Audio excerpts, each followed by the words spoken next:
Tofauti ya hii Jackpot City Casino na platform zingine za kubashiri ni kwamba sisi tunaweza tukasema kuna guaranteed wins, na makampuni mengi ya kubashiri unashinda pale kwenye mtandao unapata hela yako pale, lakini sisi unashinda pale lakini pia unapata tiketi kwa ajili ya kupata vitu vingi zaidi nje ya ile platform. Unaweza ukajishindia membership za gym, unaweza ukajishindia dina sehemu mbalimbali. Kwa hiyo tunatoa ile experience ya kwenye simu tunaileta kwenye ulimwengu wa asili, ili usikae tu kwenye simu yako utoke na kuchanganyana na watu.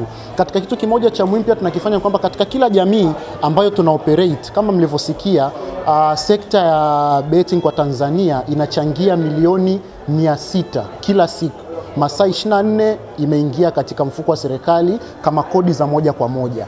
Bado kuna ajira ambazo sekta hii inatoa, lakini ukitoa ajira na hii pato linaloenda kwa taifa, pia tunataka kusaidia jamii ambazo sisi tunafanya kazi, kwamba kutengeneza sehemu ambazo watu wanaweza kukaa, kwa Kiingereza tunasema recreational park, kupanda miti katika hii maeneo. Kwa hiyo hata kama mtu yuko Dodoma, Kilimanjaro, tunapanga kwenda mkoa kwa mkoa, kila jamii iweze kupata sehemu kama tunavyoziona kwenye movie, watu wanatembea na baiskeli zao, watu wanatembea na mbwa wao, na sisi pia inabidi tu elevate tufike level hiyo. Hii ni brand kubwa ya kimataifa, sasa isiwe tu unaleta watu wabashiri na ule umataifa pia uhamishie hapa Tanzania.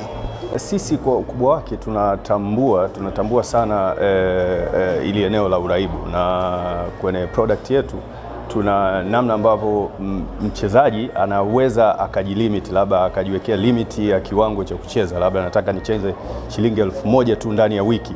Hilo linawezekana. Kwa hiyo mtu anaweza akajiwekea limit, lakini anapoona kwamba hawezi kuendelea ama anaona hiyo element ya uraibu inakuja, lakini pia tunao dawati la kuweza kushauri watu namna gani bora ya kuweza kunufaika na hii michezo ya Jackpot City. Kwa hiyo tuna hiyo option ambayo mtu anaweza akaomba ushauri na tukaweza kumguide namna gani ya kuweza kufanya, lakini pia anaweza akaset limit yake ya kiwango cha kucheza, lakini kama anaona inazidi zaidi, tuna kitu tunakiita self exclusion ama kujiondoa, means ataweza kutoka kama anaona hali imekuwa si nzuri zaidi. Tunatarajia kuwa na ajira nyingi katika nafasi mbalimbali.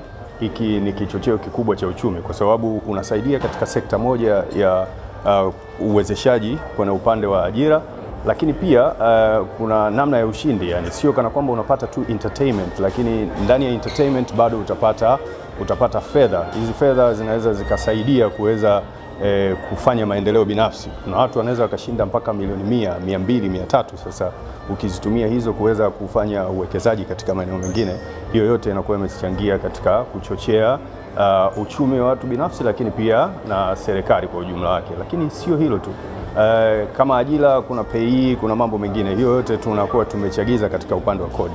Sasa tukirudi katika upande wa gaming tax, tunatarajia kwamba sasa serikali itanufaika kupata mapato zaidi kutoka kwenye hii product yetu ya Jackpot City, kwa sababu wachezaji wakiwa wengi ndivyo ambavyo ina improve pia kwenye kichocheo cha hii gaming tax kama tunavyoita. Kwa hiyo kwa sehemu kubwa nadhani ni moja kati ya project nzuri sana katika kuchochea uchumi wa serikali, lakini pia na watu binafsi. Kampuni ya Mediabay inazidi kujitanua na wanafanya vizuri, na kama tunavyojua hii ni brand ambayo inajulikana, ni brand ya kimataifa na wanafanya vizuri sokoni. Kwa tunaamini kwa hii product watafanya vizuri na wataendelea kuchangia vizuri kwenye mfuko mkuu wa serikali. Kama nilivyosema hapo awali kwamba hii sekta ya michezo kubahatisha inachangia kwa zaidi ya milioni 600 kila siku. Kila tukilala tukiamka, milioni 600 inaingia kwenye mfuko mkuu wa serikali, na hii ni kodi tu ile ya moja kwa moja. Bado yale mapato mengine ambayo yanaingia kwa watu kama kipato ambacho sio direct, nacho kinachangia pia kwenye uchumi wa taifa letu. Kuna sheria zipo na tunawataka waendeshaji wazingatie hizo sheria, kuhakikisha kwamba watu wanacheza kistaarabu na wanazingatia sheria zilizopo. Na hata matangazo, kuna wakati maalum wa kutangaza matangazo ya michezo ya kubahatisha, na huwa tunawataka waendeshaji wafuate hizo sheria.